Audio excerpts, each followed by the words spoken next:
ये गुप्तेश्वर महादेव जलेरी के अंदर विराजमान है। यहाँ की परंपरा थी, राजा महाराजाओं के समय से यहाँ रानियां प्रवेश तो करती नहीं थी अंदर, लेडीज प्रवेश, महिला प्रवेश वर्जित था। तो वो यहीं से बाहर से दरवाजे पे से ही वो आईने के अंदर भगवान शिव के दर्शन किया करती थी। मंदिर की प्राचीन जो शिला है जिसके द्वारा ये मंदिर बना हुआ है, देखो आप इसकी देख सकते हैं कि कितना प्राचीन हो सकता है मंदिर। मोहम्मद गजनवी और अलाउद्दीन खिलजी ने इन सभी को नुकसान पहुंचाया था, मंदिर के आक्रमण किया था तब। और यहाँ से जो मुख्य जो कीमती चीजें थी, सोने चांदी आभूषण, वो सारे यहाँ से लूट के गया था। और ये मंदिर प्रतिमाएं उसने खंडित कर दी थी। शिवलिंग तालाब की जो खुदाई हुई उसमें से निकाले गए हैं। जब तालाब की खुदाई होती है उसमें से सारे शिवलिंग निकले हैं। जो राजस्थानी वेशभूषा में ये राजस्थानी पुरुष किस प्रकार से दिखाई देता है हमारे को।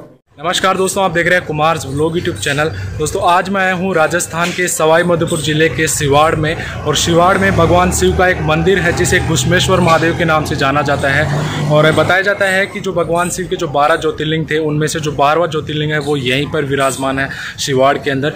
इस वीडियो के अंदर मैं आपको जो घुश्मेश्वर महादेव है उनके दर्शन करवाऊँगा, जो 12वां ज्योतिर्लिंग यहाँ पर विराजमान है उनके दर्शन करवाऊँगा। और जो भी यहाँ की लोकेशन है वो मैं इस वीडियो के अंदर आपको विजिट करवाऊँगा।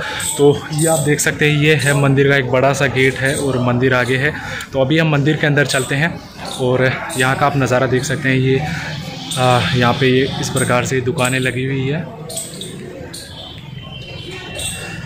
तो अभी हम मंदिर के अंदर चलते हैं और जो भी व्यू होता है वो मैं आपको मंदिर के अंदर चल के दिखाता हूँ। जो भी यहाँ की हिस्ट्री वो सब कुछ इस वीडियो के अंदर दिखाऊंगा। तो चलिए वीडियो को स्टार्ट करते हैं। अगर आपको वीडियो पसंद आता है तो वीडियो को जरूर लाइक करना। चैनल के ऊपर पहली बार विजिट कर रहे तो चैनल को सब्सक्राइब करना। चलिए वीडियो को स्टार्ट करते हैं।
अभी मैं मेन मंदिर के अंदर पहुंच चुका हूं और ये आप देख सकते हैं, ये है मेन मंदिर। और यहाँ पे लिखा हुआ है मंदिर श्री घुश्मेश्वर द्वादश ज्योतिर्लिंग महादेव। तो यहाँ पे बताया जाता है कि जो भगवान शिव के जो 12 ज्योतिर्लिंग थे उनमें से जो 12वां ज्योतिर्लिंग है वो यहीं पे विराजमान है। तो ये आप देख सकते हैं मंदिर का नज़ारा। और अभी मैं आपको जो भी यहाँ की हिस्ट्री है वो सब कुछ बताऊंगा। तो अभी हमारे को मंदिर में अमित जी मिले हैं जो इस मंदिर की जो भी हिस्ट्री है वो सब कुछ बताएंगे। बताओ। मेरा नाम अमित है, अमित पारासर। मैं पारासर पुजारी, जो यहाँ का जो मंदिर श्री घुश्मेश्वर द्वादश ज्योतिर्लिंग सिवाड़ है, हम पुजारी परिवार के सदस्य हैं। तो मैं आपको मंदिर के बारे में कुछ बताना चाहता हूँ। जैसे ये मंदिर श्री घुश्मेश्वर द्वादश ज्योतिर्लिंग यानी 12वां ज्योतिर्लिंग जहाँ पे हम खड़े हैं इस वक्त, जो मंदिर श्री भगवान शिव भोलेनाथ की असीम कृपा से हम आज दर्शन के लिए हम यहाँ आए।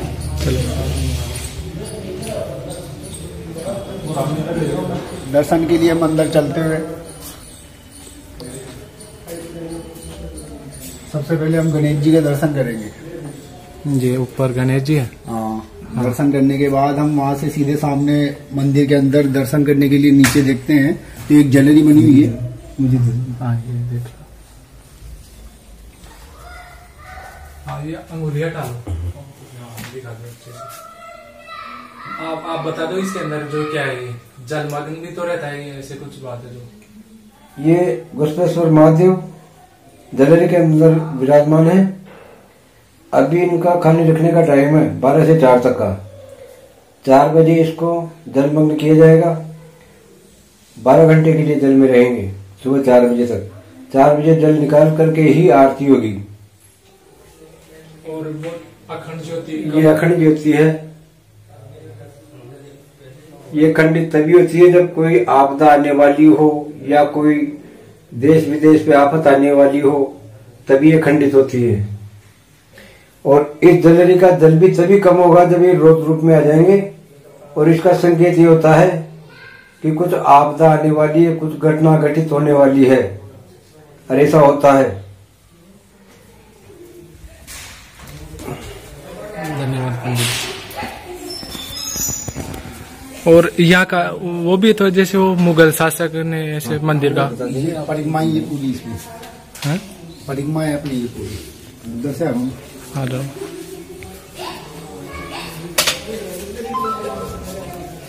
मूर्ति उधर है, उधर फोटो देखे, मैं फोटो देख रहे हैं अंदर है शिवलिंग। हाँ पानी में पानी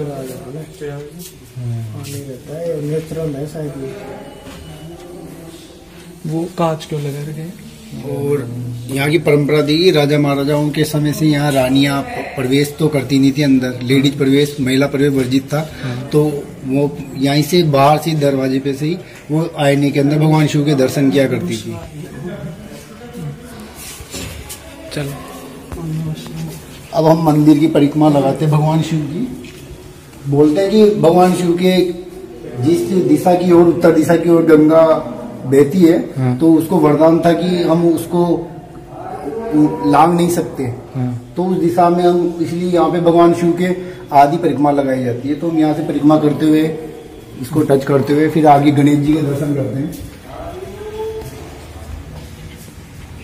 गणेश जी का मंदिर है जो भगवान शिव और माता पार्वती के पुत्र हैं, जिनको आप लोग सभी जानते हैं गणपति के नाम से। तो इनके दर्शन करते हुए हम परिक्रमा को पूरी करते हैं आगे।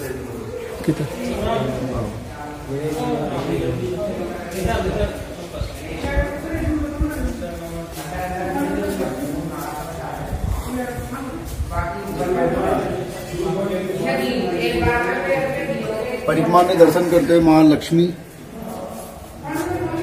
माँ सरस्वती का मंदिर है और ये माँ दुर्गा का मंदिर है। फिर यही से परिक्रमा करते हैं। मंदिर की प्राचीन जो शिला है जिसके द्वारा ये मंदिर बना हुआ है, देखो आप इसकी पर देख सकते हैं कि कितना प्राचीन हो सकता है मंदिर।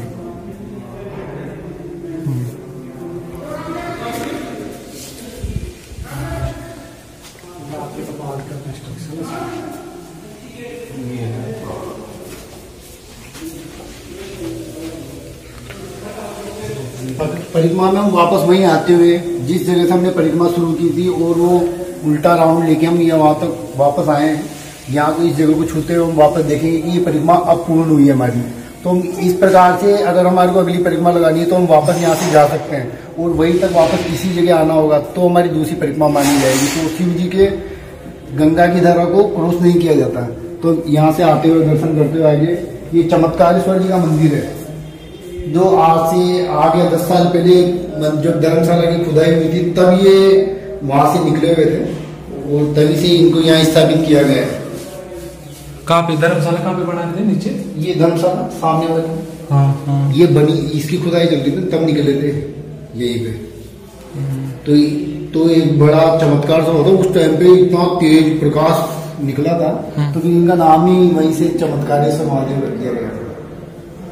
हाँ, और ये इधर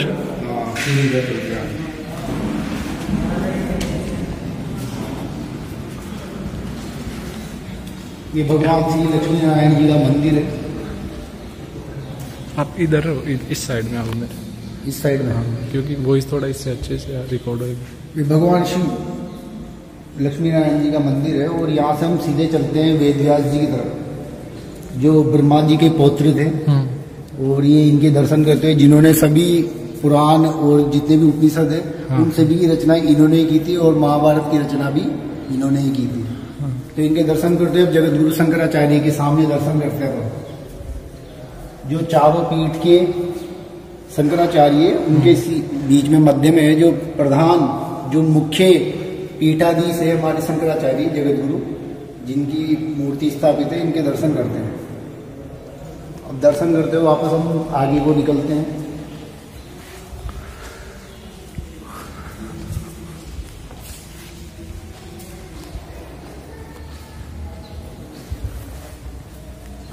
यहाँ पे कथा वगैरह होती होगी यहाँ पे? हाँ, सत्संग ये भी है, वो भी। ये सीताराम जी का मंदिर है। ये भी काफी टाइम से बहुत पुराने मंदिर है सारे। और इस मंदिर की घटना चालू रहती है अभी यहाँ से। जो हम जिस जगह खड़े हैं ये भगवान श्री घुश्मेश्वर द्वादश ज्योतिर्लिंग भगवान शिव का मंदिर है। और इसकी उत्पत्ति कैसी हुई थी और क्यों हुई थी, तो उसके बारे में 12वां ज्योतिर्लिंग होने के प्रमाण किस प्रकार से मिलते हैं, तो उस घटना के बारे में हम यहाँ से देखते हैं कि सामने चित्र के द्वारा समझाया गया है कि एक शिव भक्त सुधर्मा नाम का एक ब्राह्मण था, उसकी पत्नी का नाम सुदेहा था।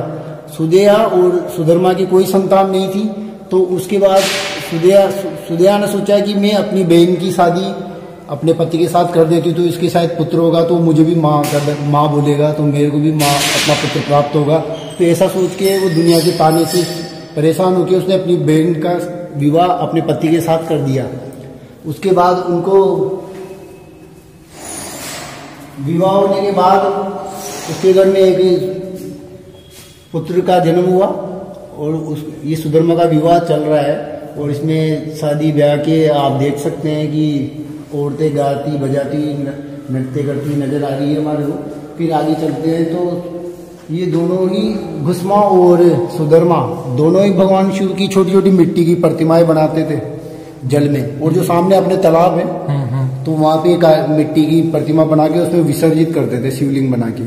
तो ये अपन आगे देखेंगे भी शिवलिंग जो वहां से खुदाई में निकले वो सारे शिवलिंग यहाँ मौजूद है इस मंदिर में, अभी भी मौजूद है। हाँ, तो ये पूजा अर्चना करते हुए ये जल के अंदर तालाब के अंदर ये शिवलिंग विसर्जित करती हुई घुस्मा। अब आगे चलते हैं। ये सुदेहा और घुस्मा के पुत्र की प्राप्ति हुई थी और ये उनका बेटा है जो पुत्र के रूप में उनके घर में जन्म लिया उसने।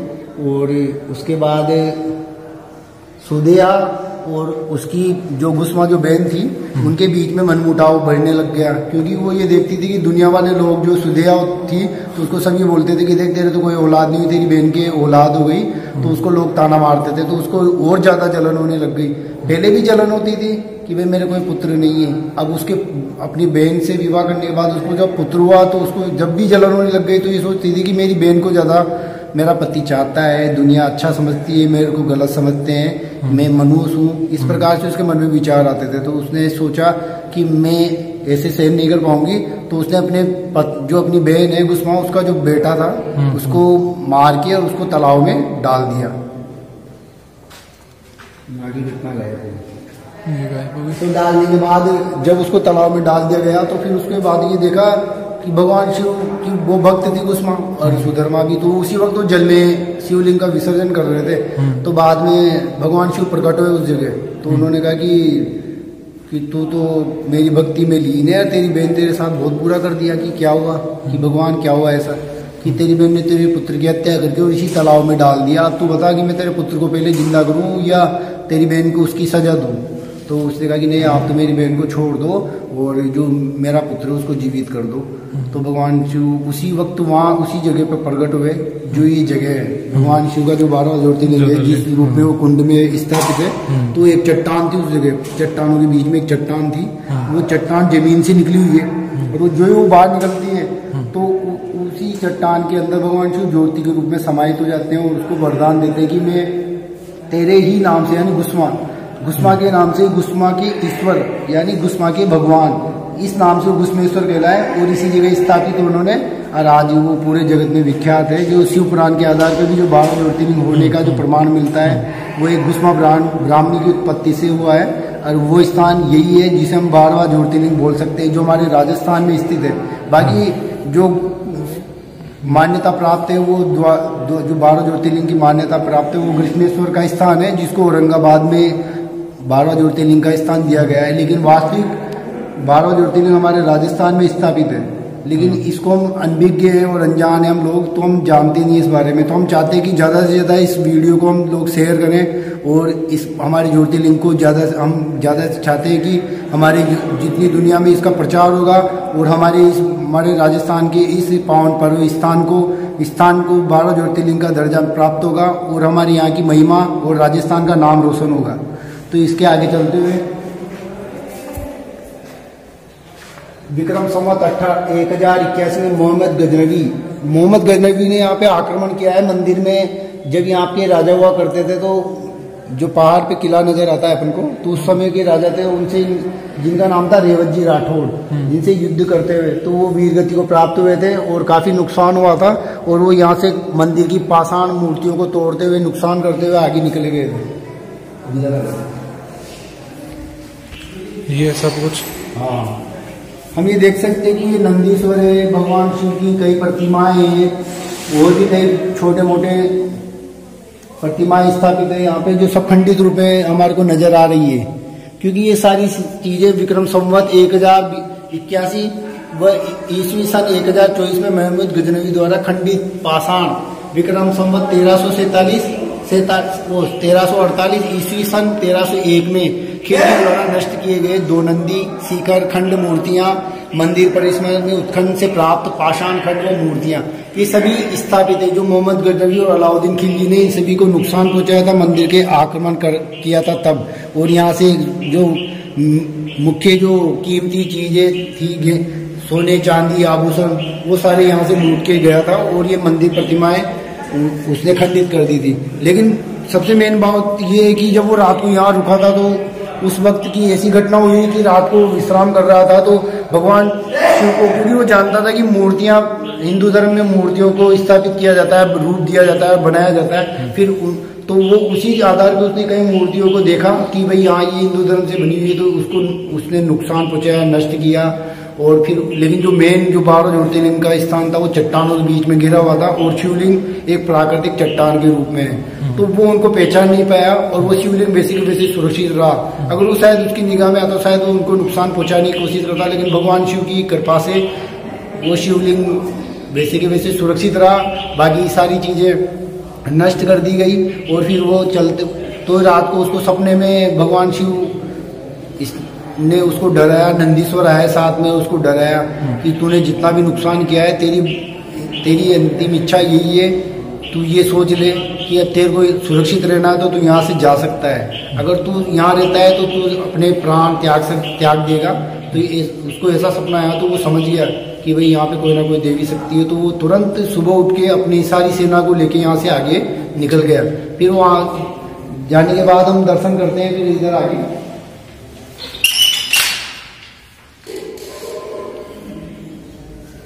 ये नाग देवता का स्थान है, जो नागेश्वर महादेव है, वो फिर आगे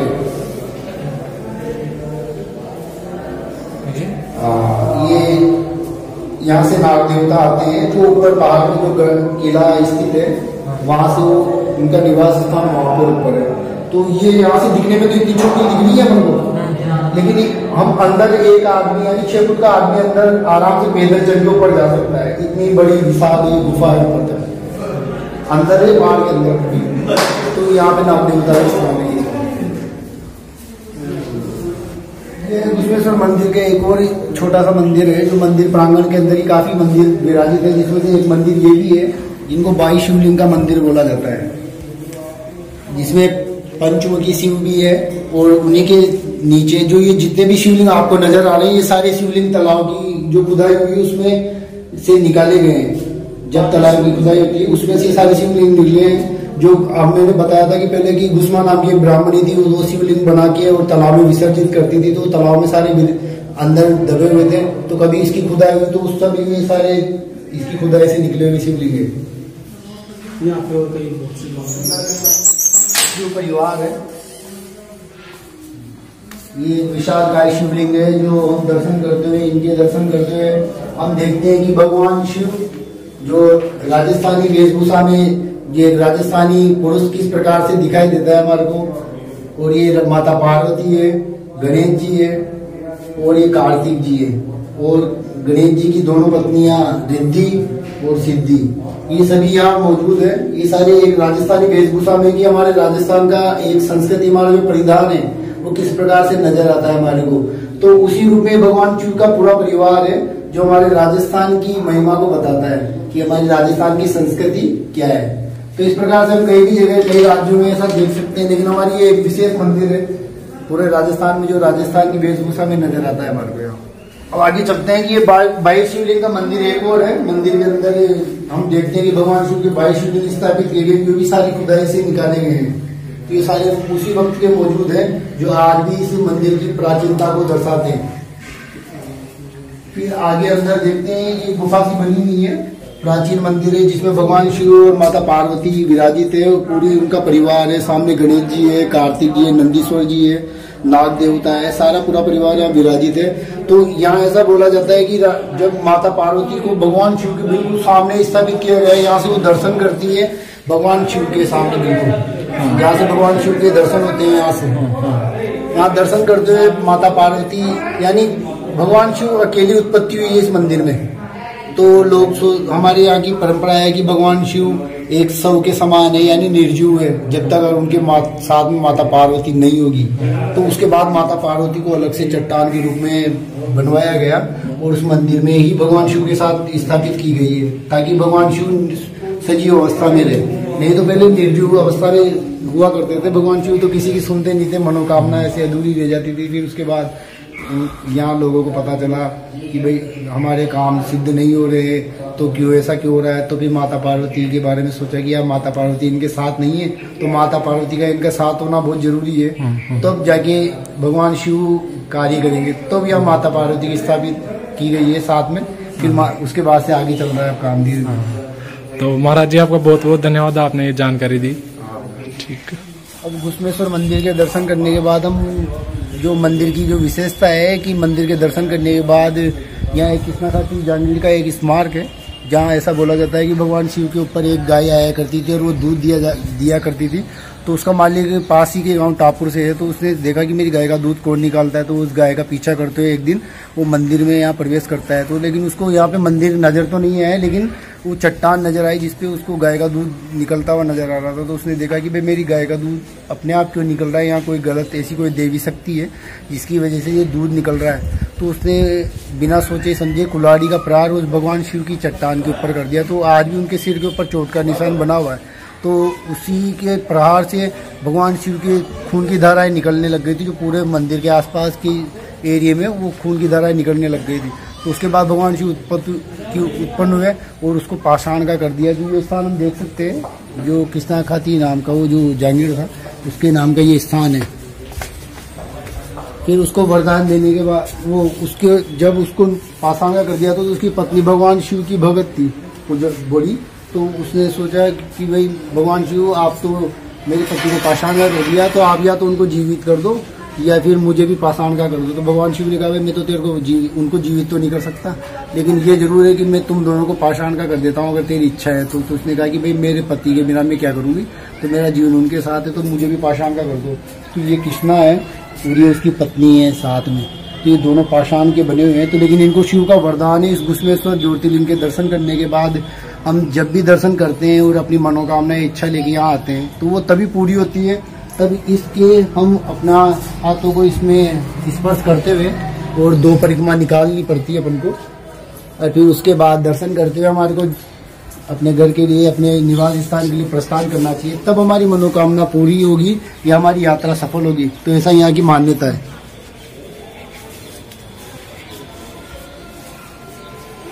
मंदिर के जस्ट सामने ही एक बड़ा सा तालाब बना हुआ है, जो इसका नज़ारा भी आप देख सकते हैं। बहुत सा पानी भरा हुआ है और बीच में ये इस प्रकार से कुछ गुंबदें बनी हुई है, ये भी बनी हुई है और इधर भी बनी हुई है। और जो मंदिर है वो पीछे यहाँ से दिख नहीं पा रहा क्योंकि सूर्य देव है सामने। तो ये आप देख सकते हैं तालाब का नज़ारा, बहुत सा पानी भरा हुआ दूर दूर तक, ये देख सकते हैं। तो ये आप देख सकते हैं, ये सामने मंदिर है यहाँ पे। और ये जो आप वाइट कलर का ये सब कुछ आप देख पा रहे हैं, यहाँ पे सभी देवी देवताओं की यहाँ पे मूर्ति विराजमान है। और यहाँ पे रात को लाइटिंग होती है, उससे बहुत ही खूबसूरत देखने को मिलता है। और ऊपर ये एक फोर्ट बना हुआ है, देख सकते हैं। और मंदिर के जस्ट सामने ये तालाब बना हुआ है, बहुत सा पानी भरा हुआ है यहाँ पे।